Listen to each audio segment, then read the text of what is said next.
I'm Lydia. And I'm James. More goes into a sports shoot than the average person would think. We had an opportunity for Avery from Fairmont High School to shadow the sports crew at football and volleyball games. Let's see what he learned. I'm sure you've seen a local sports competition online or on your local Channel 20, but have you ever wondered how it's brought from the field to your screen? Let's go find out. What is your role for tonight? Well, for tonight, it's helping set up all the equipment, running the camera, troubleshooting any problems we may have, and taking everything down at the end of the evening. How is your area set up? Well, first of all, we have a camera out here that's pointed out toward the field to capture the action. I have a very high professional monitor here so I can make sure I'm sending a great picture to the trailer. We all have headsets to make contact with each other because we're in 3 different locations. Trailer, I'm here in the press box and they're up on top of the press box talking. And then we also make all our audio video splitting connections at this point because I'm centrally located. How do you use your equipment?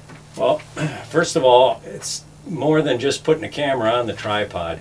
You have to make a lot of adjustments with the lighting, with the focus, make sure that it's level so that your viewing audience doesn't look like the players are running uphill or downhill. The lighting will change throughout the night. So I have to make those particular adjustments there. With the communications that we have, sometimes we call in commercials or a replay through that. And that's how we use the headphones. Or if there's something wrong and they lose my picture, they can communicate with me. That recording is not being sent to the end user though. Why is your job so important? Everybody has a job they have to do and we all depend on each other. So I focus just on what I'm doing to try to send them the best quality of picture that I can and try not to lose any of the action no matter what type of sport that we're shooting. And they will tell me if they need to get a better shot of something or if they see something through the headsets that they need on the recording. What do you do? What do I do? Well, I work for Gemini Studios. It's all volunteer though. Me and Oli, we do the broadcasting and we get ready for the game. Usually I go to a website, minnesotascores.net, find out the records of the teams that we're playing, and the past games records, and do a little bit of research and have all that on hand before the game. And then we go to the broadcast. All right, how's your area organized? Usually Bruce gets everything organized. Bruce Abbott's the producer and cameraman. He lets us know when we're going to set up, and we go set up all the equipment, cameras and the TV and headsets. And then John, the tech guy, usually does all the microphone work. He tests the microphones and makes sure everybody's headset's working. And then we're ready to go for the game. Why is your job so important? Well, it kind of be boring if you just watch the video of the game. Me and Oli, we broadcast the games.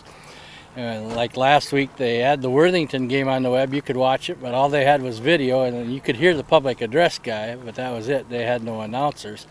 And last week it was really muddy out, so you couldn't see the numbers, who was making the plays and making the tackles. And that's what we do here. We describe who made the play, who threw the ball, and then some statistics on those guys too. All right, thank you. You bet, Avery. How do you contribute to the team? I run the replay machine, and then I also provide support for the truck as an operation. If we have a technical problem, I can run around and troubleshoot that. How's your area set up? I've got the keyboard over here, main monitor, the program monitor, mouse, and then the control surface for switching between replays and live feed. How do you run your station? First I start off recording the play when it starts, stopping it when it ends, and then telling the announcers up top that I have a replay ready. If they call for it, then I hit the button over here, makes the replay go live. Why is your job so important to the team? Well, one, we provide replay, which is a good way to review plays that happened for either problems or just a really good play. But another part of the job that is really important is we get to be the voice inside the announcers' heads, so that we can either make them seem crazy, or more importantly, we can feed them useful information. If they're looking for a stat or looking for other scores, we can feed that information to them without the audience knowing that we're talking to them. All right, thank you. What all do you do? Generally speaking, for a shoot, I'm in charge of setup and tear down, and